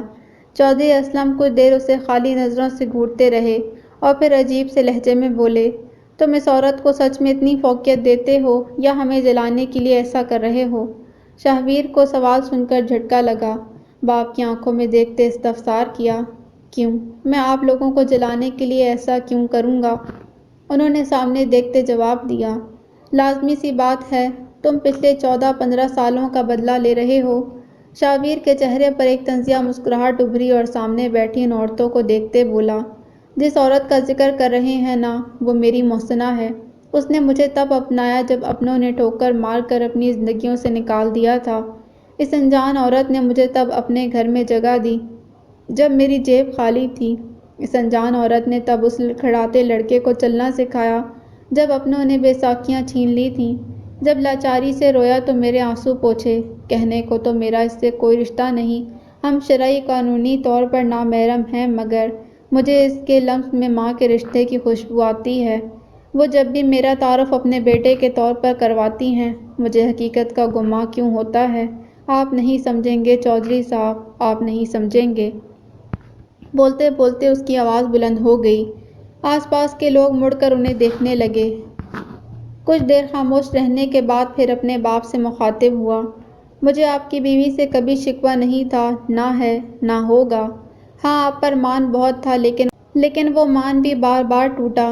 لیکن اس کا ایک فائدہ ہوا، ایک سبق مل گیا۔ میں نے لوگوں سے امیدیں رکھنا چھوڑ دیں۔ کچھ دیر دونوں طرف خاموشی رہی، پھر چودھری صاحب بولے، نکال لو اپنی بھڑاس، کہہ لو جو کہنا ہے، تمہارا حق بنتا ہے۔ مانتا ہوں سارا قصور میرا ہے، لیکن تم اچھی طرح جانتے ہو سدا کا بزدل ہوں، بس ڈر گیا۔ شاہویر ان کی بات کاٹتے ہوئے بولا، اولاد کے معاملے میں بزدل سے بزدل مرغی بھی شکاری بلی سے لڑ جاتی ہے، آپ اپنا قربان کرنا بھی پڑ جائے تو کر دیتی ہے، لیکن اولاد پر حرف نہیں آنے دیتی۔ آپ تو خیر سے اشرف المخلوقات ہیں، اوپر سے مرد بھی، وہ بھی مضبوط کٹ کاٹ کے۔ ایسی بونگی دلیلیں مت دیں، بس سیدھا سیدھا کہہ دیں، پسندیدہ عورت کے لیے بیٹے کی قربانی دے دی، بلکہ بیٹوں کی قربانی دے دی، بات ختم۔ وہ اپنی بات کہہ کر کھڑا ہو گیا، اور جیسے ہی نیچے اترنے کے لیے قدم بڑھایا، باپ کے سوال نے قدم روک لیے، معافی نہیں ملے گی؟ مڑ کر دیکھا تو باپ ہاتھ جوڑے اشک بار کھڑا تھا۔ شاہویر جہاں تھا وہیں بیٹھ گیا، چودھری صاحب بھی اس کی پیروی میں بیٹھ گئے، ہاتھ ابھی جڑے ہوئے تھے۔ وہ باپ کے ضعیف ہاتھوں کو پکڑتے ہوئے بولا، آپ سے بہت شکوے ہیں، لیکن جب عبداللہ نے اپنے والد کے متعلق بتایا، میں سمجھ گیا، مرد اپنی پسندیدہ عورت کے لیے کچھ بھی کر سکتا ہے، خواہ اسے پاتال میں ہی کیوں نہ گرنا پڑے۔ باپ کو اٹھا کر گلے لگایا، مجھے آپ سے کوئی شکوہ نہیں، کوئی شکایت نہیں، لیکن شاید پرانی والی محبت نہ دے سکوں، اس کے لیے پیشگی معافی چاہتا ہوں۔ شاہویر نے باپ کو کھڑا کر کے گلے سے لگا لیا۔ وہ بیٹے کے گلے لگے ہچکیاں لے کر روتے رہے۔ کچھ دیر تو اس نے انہیں اپنا من ہلکا کرنے دیا، پھر کان میں سرگوشی کرتے ہوئے بولے، چپ کر جائیں، لوگ آنکھیں پھاڑ پھاڑ کر ہمیں دیکھ رہے ہیں۔ چودھری اسلم دانے ہاتھ سے اپنے آنسو پوچھتے ہوئے الگ ہو گئے۔ دونوں سامنے بیٹھی ہوئی خواتین کی طرف بڑھے جو دنیا سے بے نیاز نہ جانے کن خوش گپیوں میں مشغول تھیں، انہیں پاس آتا دیکھ کر چپ ہو گئیں۔ پاس پڑی کرسی پر بیٹھتے چودھری اسلم نے نین آنٹی کو مخاطب کرتے کہا، بہن اگر برا نہ مانو تو آپ سے ایک ریکویسٹ ہے۔ انہوں نے حیرت آ گئی نگاہوں سے انہیں دیکھتے جواب دیا، جی بھائی، حکم کریں۔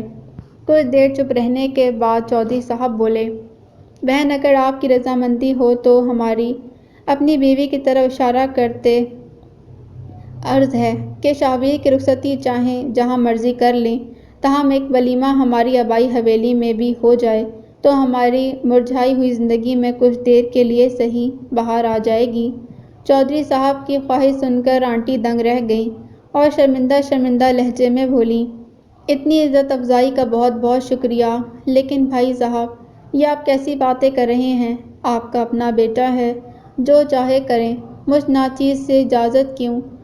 چودھری صاحب کے چہرے پر ایک مسکراہٹ ابھری، وہ شاہویر کی طرف محبت سے دیکھتے گویا ہوئے، ہمارا بیٹا تھا، اب یہ صرف آپ کا بیٹا ہے، اور بیٹے کے متعلق کوئی فیصلہ ماں کی اجازت کے بغیر کیسے ممکن ہے؟ آنٹی نین کے لیے یہ سچویشن اور گفتگو ناقابل فہم ہوتی جا رہی تھی۔ انہوں نے بات کو ختم کرنے کے لیے رضامندی دیتے ہوئے کہا، ٹھیک ہے بھائی صاحب، جیسے آپ کی مرضی۔ ہم انشاءاللہ ایک ولیمہ گاؤں میں ضرور کریں گے، مجھے ویسے بھی گاؤں دیکھنے کا بہت شوق ہے۔ مارچ کے دوسرے ہفتے بروز جمعہ دانیہ مسز شاہویر اسلم بن کر بڑی دھوم دھام سے جیورسٹ مینشن راولپنڈی تشریف لے آئیں۔ اگلی صبح بروز ہفتہ صبح 12 بجے وکلاء برادری اور دیگر رفقاء کے لیے ولیمے کے طور پر ایک شاندار تقریب کا انعقاد عباسی ہاؤس میں کیا گیا۔ شاہویر اس وینیو پر راضی نہیں تھا، لیکن عبداللہ نے زبردستی اپنے گھر تقریب کا اہتمام کروایا۔ اتوار کو چودھری اسلم نے اپنی حویلی میں اہل علاقہ کے لیے تقریب ولیمہ کا اہتمام کر رکھا تھا، جس میں شرکت کے لیے دوپہر 3 بجے نوبیاحتہ جوڑا آنٹی نین، یاسر اینڈ فیملی اور دیگر قریبی دوستوں کے ہمراہ پنڈی سے خانیوال کے لیے بذریعہ موٹر وے نکل پڑا۔ عبداللہ اور صبا ساتھ نہیں آ سکے کیونکہ انہیں یہاں کے کام سمیٹنے تھے، لیکن ان کا بھی اتوار کی صبح خانیوال پہنچنے کا ارادہ تھا۔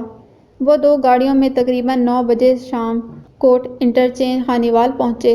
جیسے جیسے شاہویر کا گاؤں قریب آتا جا رہا تھا، اس کے دل کی دھڑکنیں تیز ہوتی جا رہی تھیں۔ مین روڈ سے گاؤں کی طرف پلٹتے ساتھ ہی وہ ماضی کی دنیا میں پلٹ گیا، لیکن پرانی سڑک پر کھڈوں کی وجہ سے ماضی میں رہنے کا دورانیہ محدود رہا۔ گاؤں میں داخل ہوتے ہی ایک 12-13 سال کے گورے چٹے مانوس نین نقش والے لڑکے نے گاڑیوں کو رکنے کا اشارہ کیا۔ لڑکے نے اپنی انگلش زدہ پنجابی میں اس سے پوچھا، برادر تم شاویر بھائی ہو؟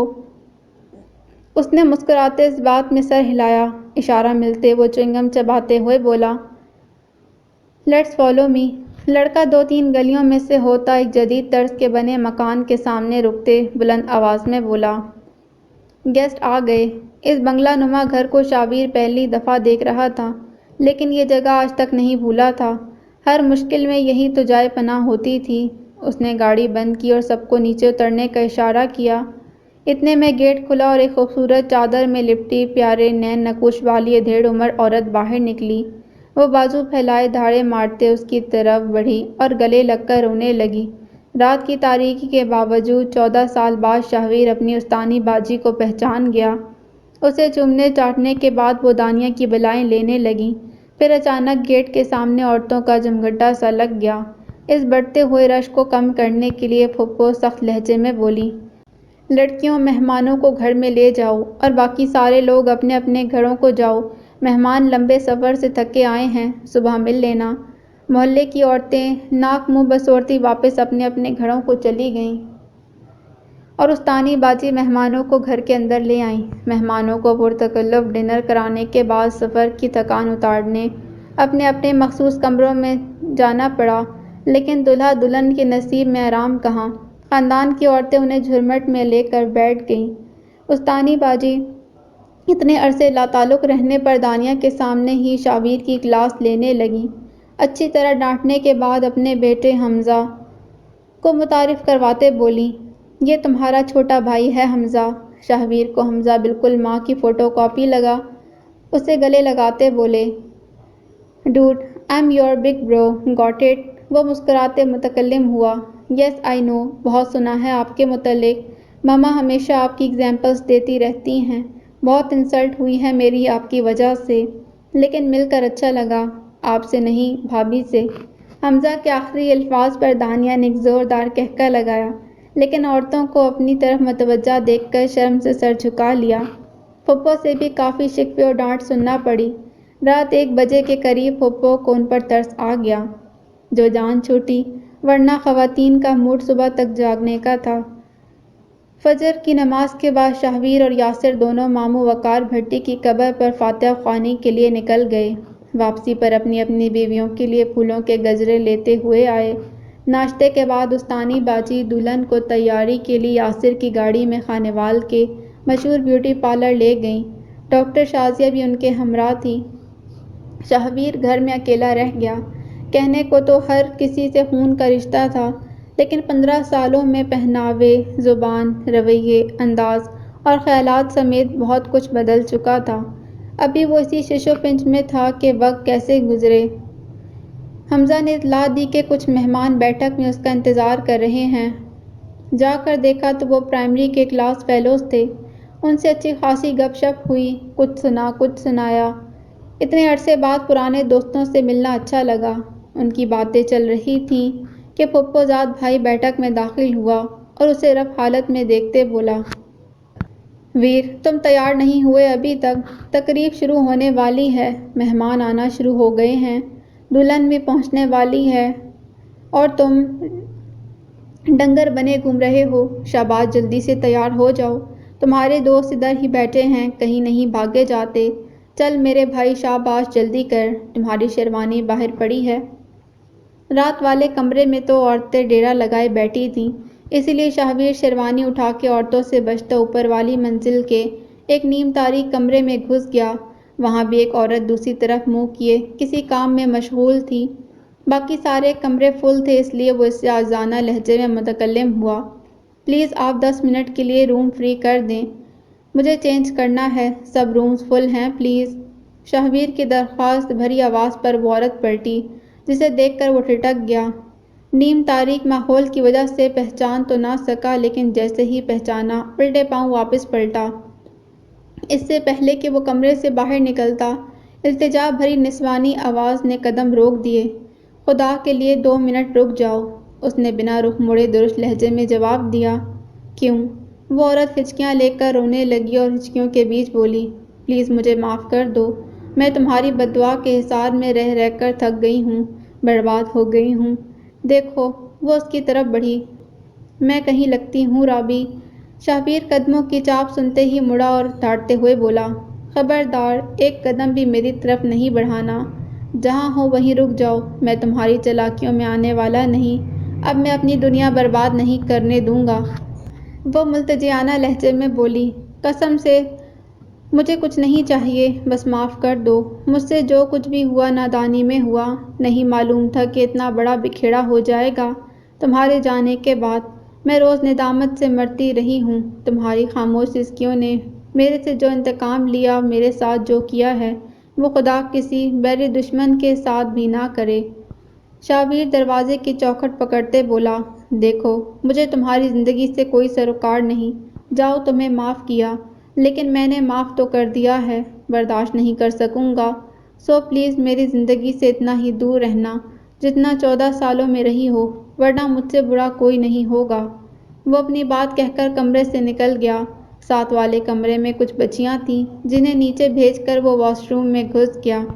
تیار ہو کر نیچے پہنچا تو سیڑھیوں کے پاس چودھری اسلم 2 بچیوں کو لیے کھڑے تھے۔ وہ بنا تعارف کے پہچان گیا اور باری باری زینب اور ایمن، شہریار کی بچیوں کے نام کو پدرانہ شفقت سے چوما، انہیں گود میں اٹھائے۔ خون کی کشش جاگ اٹھی۔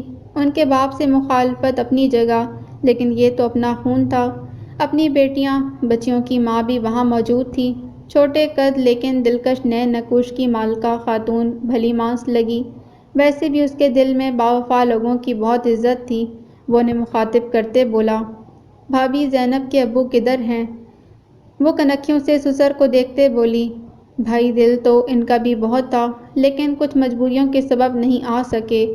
وہ مسکراتے بولا، اسے کال ملائیں اور فون مجھے دیں۔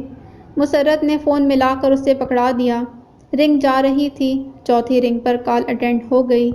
دوسری طرف کسی نے خمار زدہ لیکن ترش آواز میں کہا، اب کیا مسئلہ ہو گیا؟ سسرال دفع ہو کر بھی چین نہیں آیا تمہیں؟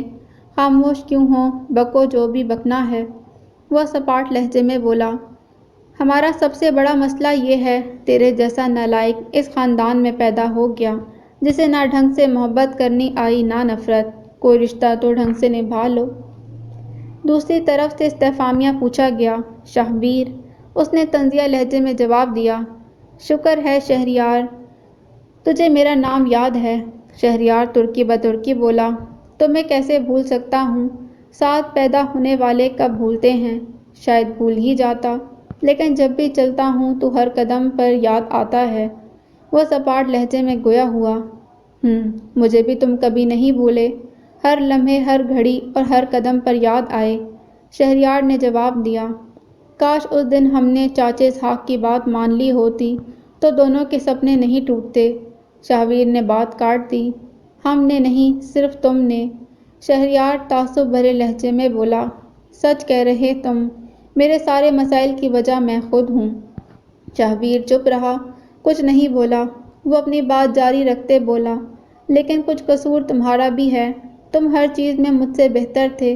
میں اکثر سوچتا تھا کہ تم میں ایسا کیا ہے جو ہر کسی کو پسند ہو، لیکن یہ سب کچھ میں آئینے کے سامنے کھڑے ہو کر سوچتا تھا۔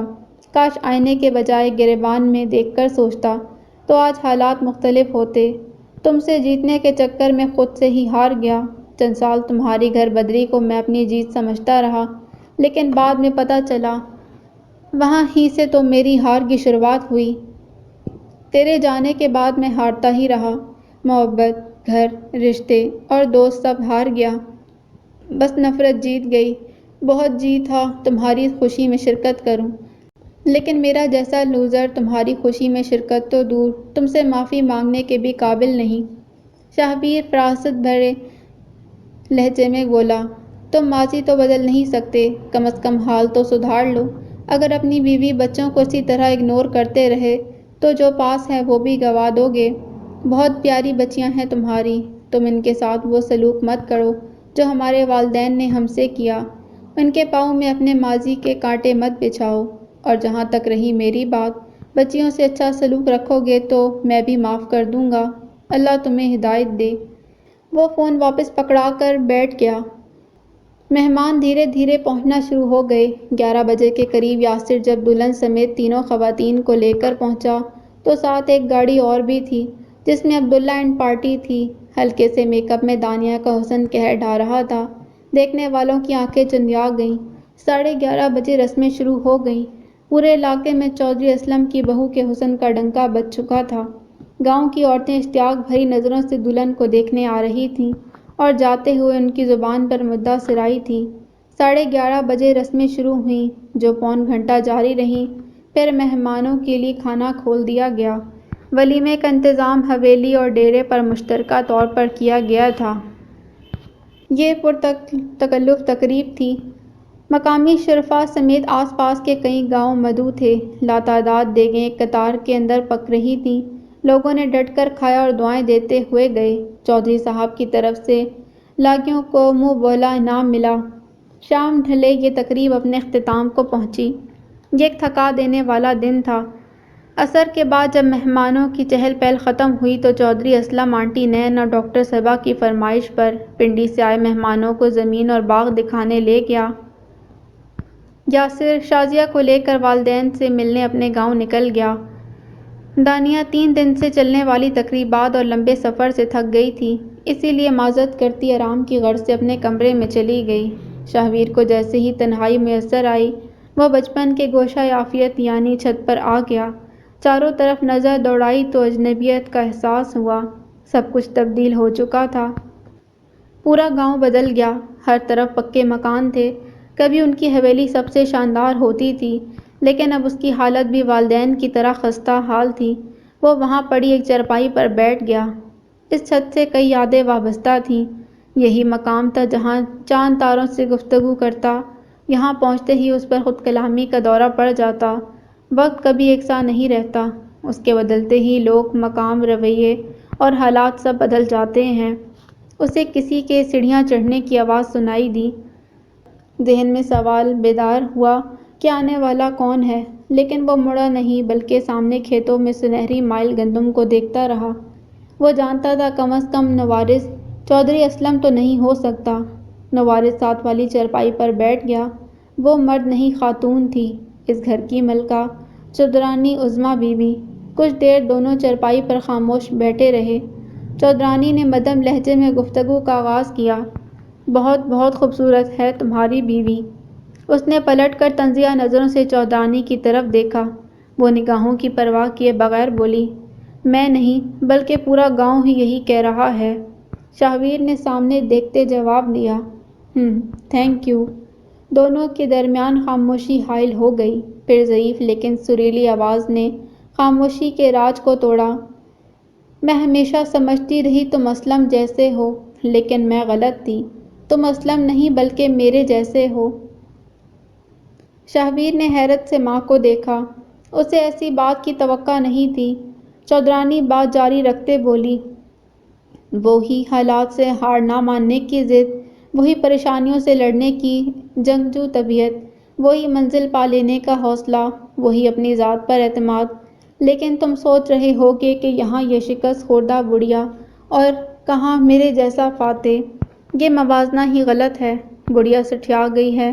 نہیں نہیں، میں بہت سوچ سمجھ کر بول رہی ہوں۔ ہمارے درمیان فرق صرف ایک کوالٹی کی وجہ سے ہے جو تمہیں اپنے باپ سے ملی۔ لمبا سانس، وہ ہے صبر۔ مجھ میں سب کچھ تھا بس صبر نہیں تھا، اور اسی لیے میری ساری خصوصیات صفر ہو گئیں۔ وہ اپنی بات کہہ کر چپ ہو گئی۔ شاہویر ماں کی دلیل سے متفق نہیں تھا، تاہم چپ رہنے میں ہی عافیت تھی، کیونکہ اسے ڈر تھا منہ سے نکلے چند لفظ بھی کوئی نیا بکھیڑا کھڑا کر سکتے ہیں۔ کچھ دیر خاموش رہنے کے بعد پھر سے گویا ہوئیں، تم نے کبھی پوچھا نہیں آخر ایک ماں ہو کر میں نے تم سے اتنا برا رویہ کیوں رکھا؟ وہ چپ رہا۔ چودرانی بیٹے کی طرف سپاٹ نظروں سے دیکھتے ہوئے بولی، یہاں بالکل باپ جیسے ہو، کبھی شکایت نہیں، کبھی کوئی شکوہ نہیں، بس صبر کرنا اور چپ رہنا۔ شاہویر نے زخمی نگاہوں سے ماں کی طرف دیکھا لیکن خاموش رہا۔ وہ تھوڑی دیر جواب کا انتظار کرتی رہی، لیکن وہ تو جیسے قسم کھائے بیٹھا تھا، بولنا نہیں۔ طویل ہوئی خاموشی کو توڑتے چودرانی نے خود ہی اپنے سوال کا جواب دینا شروع کر دیا۔ شادی کے بعد تمہارے باپ سے میرا رویہ کچھ وجوہات کی بنا پر انتہائی حد تک آمیز تھا، تاہم وہ بدو محبت کا امتحان سمجھ کر سب کچھ خاموشی سے برداشت کرتا رہا۔ لیکن جب تم پیدا ہوئے تو لگا چودھری اسلم نئے روپ میں سب ظلموں کا بدلہ لینے آیا ہے۔ تمہاری آنکھوں میں ایک چمک تھی جس سے مجھے خوف محسوس ہوتا، مکافات عمل کا خوف، اور ایسا ہی ہوا۔ تمہاری وجہ سے میں ہر ایک کی نگاہ میں بری بن گئی۔ شہریار ایک سائٹ کا دودھ پی کر چپ ہو جاتا، لیکن تمہاری بھوک نہیں مٹتی تھی، اور لوگ سمجھتے تھے میں ناانصافی کرتی ہوں۔ تمہاری دادی اور پھپھو تو ویسے ہی مجھے ولن سمجھتی تھیں۔ رہتی کسر ساجدہ یعنی استانی باجی نے پوری کر دی۔ شہریار پڑھائی میں نکما تھا اور تم تیز۔ یہاں بھی میری تربیت پر سوال اٹھنے لگے۔ میرا شوہر جس کے میرے سامنے کبھی آواز نہ نکلتی، تمہارے معاملے میں وہ بھی میرے سامنے کھڑا ہو جاتا۔ بس یہ چھوٹی چھوٹی باتیں دماغ پر ایسے چھائیں کہ میں بھول گئی تم میرے بیٹے ہو۔ رابی کے لیے تمہاری فیلنگز اچھی طرح جانتی تھی، لیکن یہ بھی جانتی تھی یہ سب وقتی فیلنگ ہے، وہ تمہارے قابل نہیں تھی، اور یہاں رہ کر تم کبھی بھی اسے بھلا نہیں سکو گے، اس لیے یہ سب کچھ کیا۔ کسی کا کوئی قصور نہیں، سب میرے چلے ہوئے مہرے تھے۔ میں اس جنگ سے فرار چاہتی تھی، اس کا خاتمہ چاہتی تھی، لیکن جنگ رکی نہیں، چلتی رہی، اور نتیجہ میری شکست کی صورت میں نکلا۔ چودھرائن بولتے بولتے چپ ہو گئی، جیسے آگے بولنے کے لیے الفاظ جمع کر رہی ہو، اور چپ چاپ سامنے دن بھر کے تھکے ہارے سورج کو مغرب کی باہوں میں جاتے دیکھتا رہا۔ ماں ٹوٹے ہوئے لہجے میں پھر گویا ہوئی، میں یہاں ہتھیار پھینکنے آئی ہوں۔ شاہویر نے سورج سے نظریں ہٹا کر ماں کو دیکھا اور پھر نظریں جھکا لیں۔ تم اس میدان کے فاتح ہو، جو چاہو سزا دو۔ چودھرائن اتنا کہہ کر چپ کر گئی۔ وہ سر جھکائے خاموشی سے فرش کو گھورتا رہا۔ جیسے ہی اس نے نظریں اٹھائیں، آنکھیں آنسوؤں سے بھری ہوئی تھیں۔ ماں کو چند ثانیہ ڈبڈبائی ہوئی نگاہوں سے دیکھنے کے بعد شاہویر نے کپکپاتی آواز میں سوال کیا، واقعی آپ کو لگتا تھا کہ ہمارے بیچ کوئی طویل جنگ چل رہی تھی، اور یہ جنگ ابھی ختم ہوئی ہے؟ ماں نے شفق زدہ آسمان کو گھورتے اس بات میں سر ہلایا۔ شاہویر کے چہرے پر ایک طنزیہ مسکراہٹ ابھری اور مدھم آواز میں گویا ہوا، اگر گستاخی معاف تو کچھ عرض کروں، سوچ سمجھ کر جواب دیجیے گا، بڑی سخت اور سچی باتیں ہوں گی۔ ماں نے سر کو جنبش دیتے ہاں میں جواب دیا۔ وہ کچھ لمحے ماں کے جریوں زدہ چہرے کو دیکھنے کے بعد مخاطب ہوا، آپ کا مسئلہ پتہ کیا ہے کہ آپ کو ہمیشہ لینا ہی آیا ہے، کبھی دینا نہیں آیا، خواہ محبت ہو، پیسہ ہو یا عزت، حتیٰ کہ نفرت بھی ڈھنگ سے دینی نہیں آئی، اور معذرت سے نہ ابھی تک آئی ہے۔ جبکہ ابو آپ کے بالکل الٹ تھے، انہیں صرف دینا ہی آتا تھا۔ پتہ ہے دادی اور پھپھو سے آپ کے اختلاف کی وجہ کیا تھی؟ آپ چودھری اسلم کی وراثت سے چھوٹے گھر سے تو نکل آئیں، لیکن اندر سے چھوٹا گھر اور چھوٹی سوچ نہیں نکلی۔ آپ کی انا کا حصار اس قدر بلند تھا کہ سامنے کے لوگ بھی نظر نہیں آتے تھے۔ مجھے ایک عرصے تک گمان رہا آپ شہریار سے محبت کرتی ہیں، لیکن وہ بھی گمان ہی تھا۔ چلیں چھوڑیں، باتیں تو بہت ہیں، لیکن کیا کروں، کوئی مانے یا نہ مانے ہم ماں بیٹا ہیں، اور اچھے بیٹے کبھی ماؤں کا دل نہیں دکھاتے۔ ایک بات یاد رکھیے، ہمارے بیچ کوئی جنگ نہیں تھی، اور نہ کوئی فاتح مفتوح ہے، بلکہ وہ بدگمانیوں کی گرد تھی جس نے رشتے کو دھندلا دیا تھا۔ مجھے آپ سے کوئی شکوہ نہیں، میں اپنے حصے کی محبت وصول کر چکا ہوں، خواہ وہ قسطوں میں دادی، استانی باجی، پھپھو اور آنٹی نینس سے ملی، لیکن ملی ضرور۔ مجھے قدرت یا آپ سے کوئی شکایت نہیں۔ ہاں یہ سچ ہے کہ میں کبھی بھی آپ کو محبت نہیں دے سکوں گا، لیکن بے فکر رہیے، چودھری عبدالمجید کا خون ہوں، محبت نہ بھی دے سکا تو کیا ہوا، عزت میں کمی نہیں آئے گی۔ وہ اپنی بات کو ختم کرتے چارپائی سے اٹھا اور سیڑھیاں پھلانگتا نیچے چلا گیا۔ چودھرائن چھت پر بیٹھی سوچ رہی تھی کہ شاہویر کی کہانی سے ایک بات ثابت ہوتی ہے، اگر انسان سچی نیت، ہمت اور صبر سے کسی بھی چیز کے لیے کوشش کرے تو کسی بھی چیز کا حصول ناممکن نہیں۔ ہاں شکل و صورت، رنگ، نسل اور دولت کی وجہ سے عارضی رکاوٹیں تو کھڑی ہو سکتی ہیں، لیکن فتح ہمیشہ کوشش کرنے والوں کی ہی ہوتی ہے۔ The end. So this was the end of novel Dheet. امید کرتی ہوں یہ کہانی آپ کو بہت پسند آئی ہوگی۔ اگر آپ کو یہ کہانی پسند آئی ہے تو کمنٹ میں ضرور لکھ کر بتائیں۔ میرے چینل کو سبسکرائب کریں۔ ملتے ہیں ایک نئی کہانی کے ساتھ۔ اللہ حافظ۔